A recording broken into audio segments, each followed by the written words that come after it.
শুভ দুপুর বন্ধুরা। আজকে আমি নিজের জন্য ভাত বেড়ে নিচ্ছি।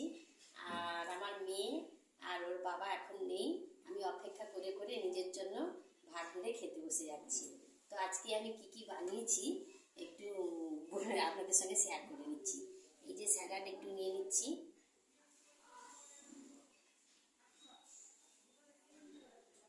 আর একটা লেবু নিয়ে নিচ্ছি, আর ওদের জন্য আমি রেখে দিচ্ছি ওগুলো। আর আজকে করেছি চিংড়ি পোস্ত আর ঝিঙে আলু দিয়ে মাছ দিয়ে পাতলা ঝোল করেছি। তো এই মাছ আমার খুব একটা পছন্দ নয়, সেই জন্য আমি আমার জন্য ডিমের একটা অমলেট বানিয়েছি। দাঁড়ান, আমি অমলেটটা নিয়ে আসছি। এই মাছটা তো আমি খুব একটা পছন্দ করি না, তবে আমি একটু খেয়ে দেখবো, ভালো লাগলে খাবো, নচেত খাবো না। আর সেই জন্য আমি আমার ডিমের অমলেট বানিয়ে নিয়েছি। আর এত চাটনি রয়েছে, টমেটো চাটনি এখন কম্পালসারি। তো বন্ধুরা, আমি এখন খেতে থাকি।